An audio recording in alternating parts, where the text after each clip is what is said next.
Olá, está começando mais um Papo FAMURS, o nosso programa, o programa dos 497 municípios gaúchos, né, Voltaire? E é um programa extremamente colaborativo, então a gente já faz aquele pedido para você compartilhar no seu Facebook, você curtir o Instagram da FAMURS e também no WhatsApp, afinal as perguntas e as questões de vocês são respondidas pelos nossos especialistas aqui no estúdio. Analice, e nós estamos produzindo uma série especial com as equipes técnicas da FAMURS, justamente para explicar aos prefeitos, gestores e secretários a forma de atuação da equipe da federação que cuida de todos os municípios aqui do Rio Grande do Sul.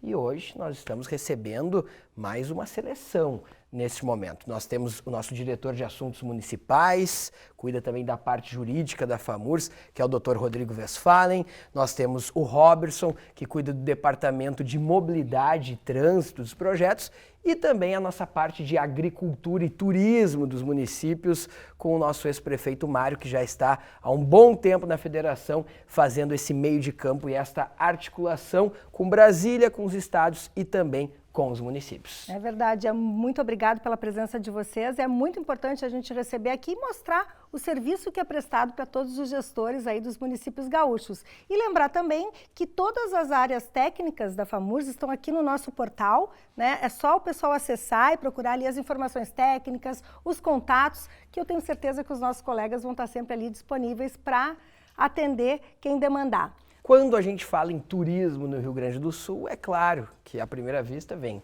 Canela, Gramado, a Serra Gaúcha, aqueles passeios turísticos já badalados, né, pela imprensa brasileira. Mas tem muita coisa diferente surgindo aí, né, seu Mário? O Mário está cuidando de um projeto muito interessante, que a gente teve já uma boa amostra na Expo Inter, de novos roteiros do Rio Grande do Sul, ainda pouco explorados pela mídia, mas que são tão bonitos quanto a Serra Gaúcha. E eu acho que a gente pode começar por aí, porque é uma baita oportunidade de negócios do turismo do Rio Grande do Sul. Mário, quais são os roteiros e como os municípios que têm uma grande potencialidade podem se desenvolver através da tua área técnica na FAMURS? Tudo bem, Mário? Tudo bem, Voltaire? Olá, Analice. Mas o Rio Grande do Sul é muito grande.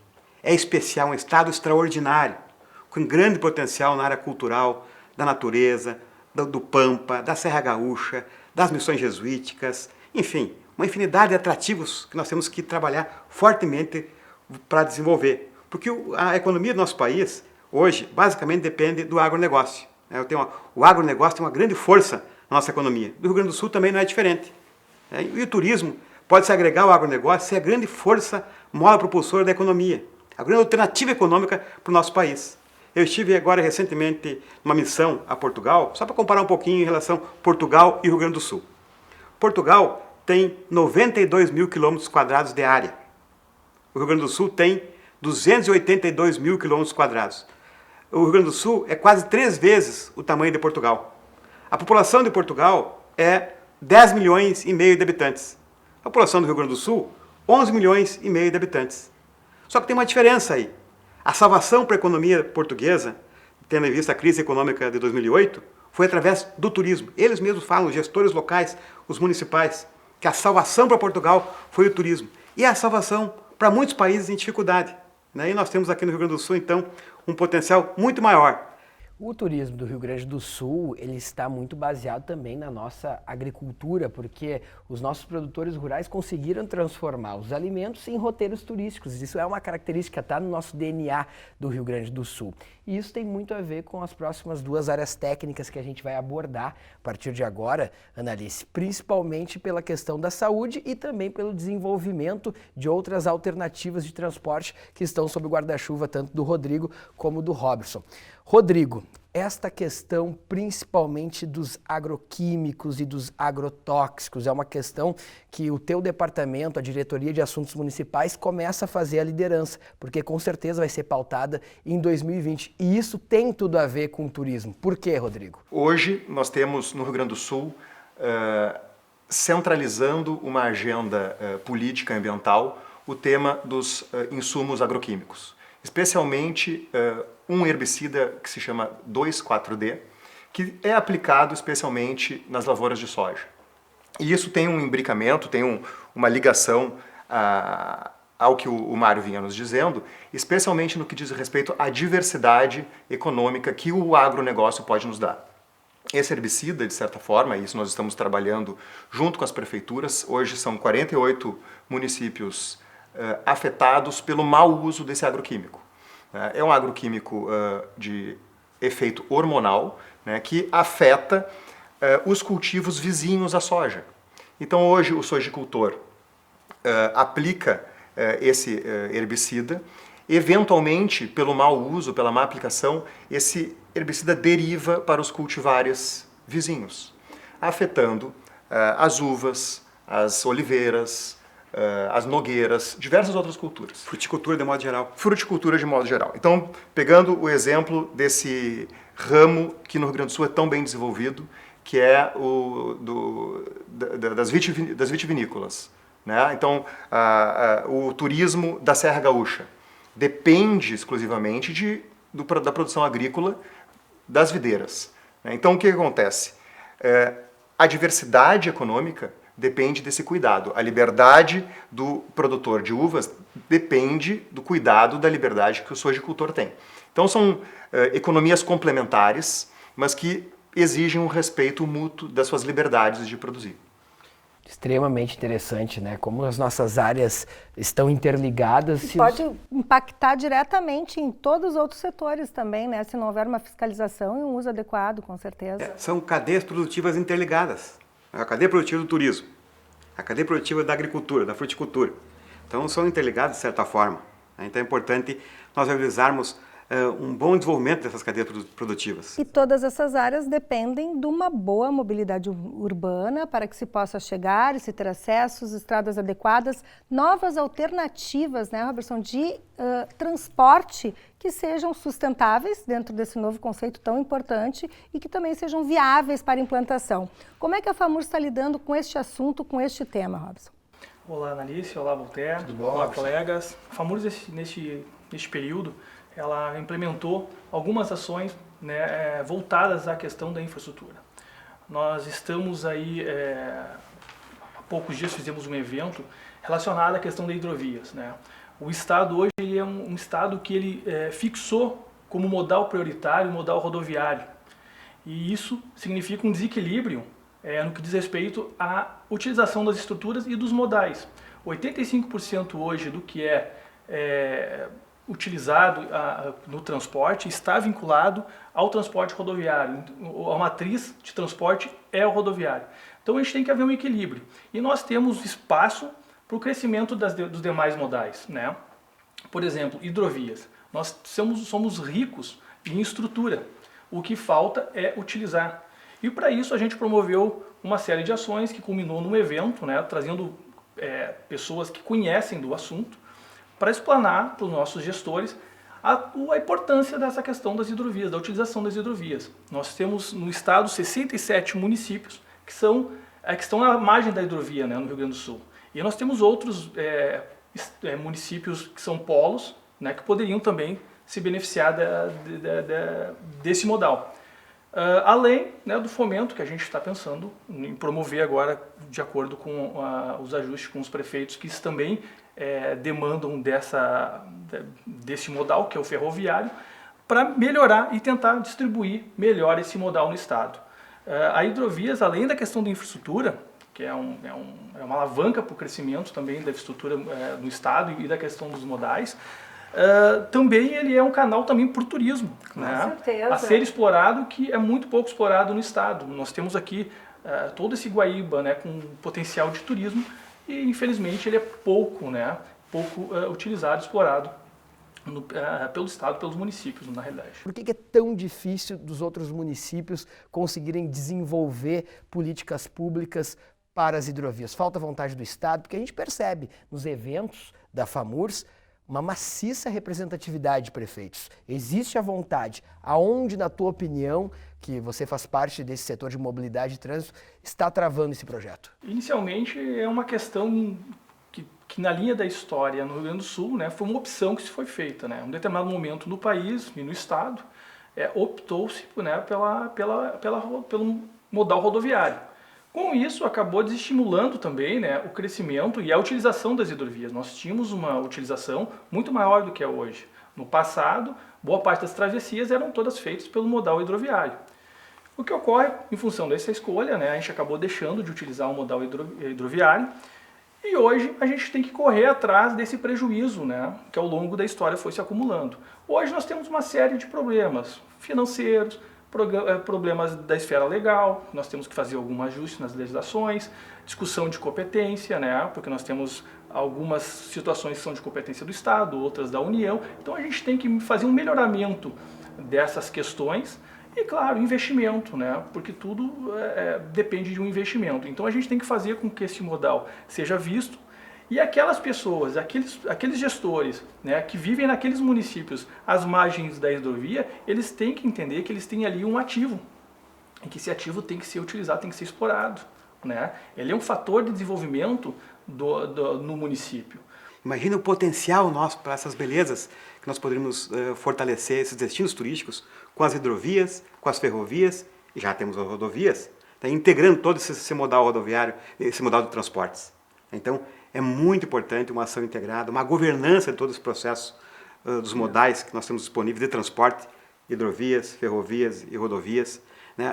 Essa metade sul nossa aqui, a Lagoa, mais ao sul, as lagoas até Rio Grande, né, até o Chuí, toda uma costa extraordinária, linda, com paisagens naturais fantásticas, extraordinárias.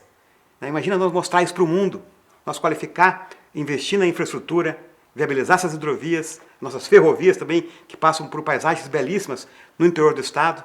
Nós temos alguns exemplos aqui, na região da Serra, por exemplo, e outros que estão se mobilizando, outros municípios já se mobilizando para trabalhar esses modais.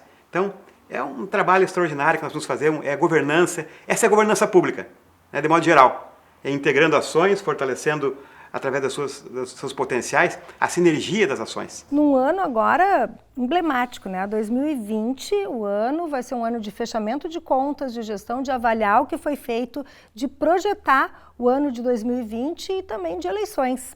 Né? De que forma, Rodrigo, tu vê que o pessoal está demandando a tua área de assuntos municipais, buscando informações a respeito deste ano de 2020, as vedações e toda a orientação que a FAMURS está prestando para os gestores fechar as contas de uma maneira adequada e também deixar a casa arrumada? Existem diversas datas, marcos temporais estabelecidos na lei que devem ser observados, de modo que esse gestor não deixe para 2020 investimentos, gastos e despesas que eles ainda podem fazer em 2019, para que depois isso não acarrete para ele algum tipo de penalidade em virtude da legislação eleitoral. Aquele município que está nos assistindo agora, aquele secretário de turismo, aquele prefeito ou o morador, às vezes o morador que mora num município bonito, que tem uma lagoa para ser explorada. Quer investir em turismo. Exatamente. Explica didaticamente como é que o teu trabalho pode fazer a diferença na vida desse município que busca o crescimento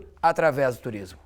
Então, aquele município, aquele empreendedor que quer agregar o turismo à sua atividade econômica, ou o município que quer trabalhar o turismo, e faço até uma recomendação a todos os prefeitos, todos têm potencial turístico, todos podem trabalhar, seja no potencial, no atrativo turístico ou na cadeia produtiva do turismo. É uma grande ferramenta para o desenvolvimento, para a arrecadação de tributos, para o aumento da receita, nos vários setores, nas várias áreas da economia. Então, aquele prefeito, ele procura a FAMURS, nós vamos orientar a fazer o Plano Municipal de Turismo, elaborar, identificar os pontos fortes do município, os pontos fracos, a cadeia produtiva de alimento, a gastronomia, os eventos que o município tem, os atrativos culturais, atrativos naturais, os rios, as lagoas, as festas, né, as feiras e exposições agropecuárias de cada município da região. E aí trabalhar isso de forma integrada, planejada. Mas para isso é preciso mostrar um planejamento. O município precisa mostrar onde quer chegar. Aonde ele quer chegar? Daqui a 5, 10, 15, 20, 30 anos. Um planejamento com ações de curto, médio e longo prazo. Então é o Plano Municipal do Turismo, o Plano Regional do Turismo e o Plano Estadual de Turismo. Esse é um ponto fundamental nesse aspecto. E aí atrair investimentos, buscar parcerias com o governo federal, com parceiros privados, ajudando a identificar no município os seus empreendedores, os seus investidores, os pequenos negócios. O ano que vem é um ano eleitoral, o prefeito deve trabalhar essa questão do turismo fortemente no seu plano de governo, porque é a indústria sem chaminé, é um caminho muito importante. Com certeza. E na área da segurança, Robertson, segurança, mobilidade e infraestrutura, quais os principais desafios que tu acredita que 2020 vai trazer?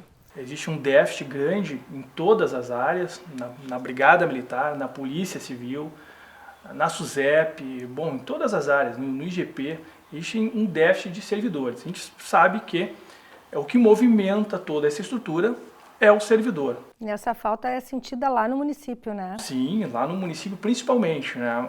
O governo, né, ao longo dos seus últimos anos aí, vem trabalhando na manutenção do número de efetivo, porque nós temos uma série de servidores que eles estão atingindo idade para suas aposentadorias e, né, o que a gente tem observado é que eles estão optando, assim, quando conclui esse tempo, esse período de contribuição, assim, né, de atividade como servidor público, eles estão optando pela aposentadoria. E nós não estamos conseguindo, ao longo dos anos, repor esse efetivo, né? Para as prefeituras também é um desafio muito grande isso, porque como a prefeitura vai lidar com essa realidade, que é um problema do Estado, né? O que a gente vem trabalhando nos últimos anos, ali pela FAMURS, e até no sentido de como o município, como o gestor, pode trabalhar a questão de segurança pública. A gente tem uma visão de que o gestor ele não precisa ser o protagonista, mas as ações trabalhadas nas suas diversas secretarias podem ter sim um olhar de segurança. Há diversos exemplos, né? Nesse caso, precisa o gestor ter criatividade. Eu vou dar alguns exemplos de como os prefeitos estão fazendo. Os prefeitos estão criando estratégias hoje nos municípios onde o comércio que instalar câmeras de segurança, porque se a gente espalhar câmeras de segurança por todo o comércio, nós temos uma cidade controlada por vídeo à noite. Então, aquele comerciante que está instalando a câmera de segurança, que de certa maneira está ajudando na segurança do município, o município pode muito bem não cobrar algum tipo de imposto, ou seja, criar um incentivo para ele colocar essa câmera e tirar algum outro imposto que ele esteja pagando que retornaria ao município. É uma forma criativa de se criar um fluxo para ter mais segurança. Isso está acontecendo no Estado agora. Sim, existem uma série, né, de ações que podem ser feitas. Principalmente, acredito, um trabalho voltado na educação, né, manutenção dos alunos na escola. Outras ações que são implementadas são relacionadas à infraestrutura, iluminação pública. Um local bem iluminado reflete segurança. Um local limpo, né, uma praça arborizada, mas que tenha uma limpeza e que permita ao morador ter, justamente, que permita ao morador, né, aquela pessoa que vai circular, justamente, se fala, e aí a ocupação desse espaço. Nós temos iluminação, um espaço adequado, limpo, nós teremos a ocupação de pessoas. Bom, isso inibe a circulação do criminoso. Nós ali na FAMURS temos trabalhado bastante com os municípios nessa orientação de que os municípios façam adesão a um programa do governo estadual na área de segurança, que é na questão de vídeo monitoramento. Então são ações que no município e a sociedade na localidade pode promover as parcerias público e privada, aí no sentido da sociedade colaborar com o governo local. Os desafios estão aí, 2020, né? Mais atendimento da FAMURS para que a gente consiga viabilizar e colocar todos esses projetos e todas essas ações em prática. A gente agradece muito a presença de vocês, né, Voltaire? E não esqueça, comente, compartilhe, curta, faça os 3 Cs, porque essa onda colaborativa, suas questões, as suas perguntas também vão pautar os próximos programas que a gente faz nesta parceria, nesta troca de informações e coloca o nosso departamento e nossas áreas técnicas completamente à disposição de todos os servidores que querem contribuir para o seu município. Isso aí, o Papo FAMURS volta na semana que vem. Uma boa semana para todo mundo, até mais.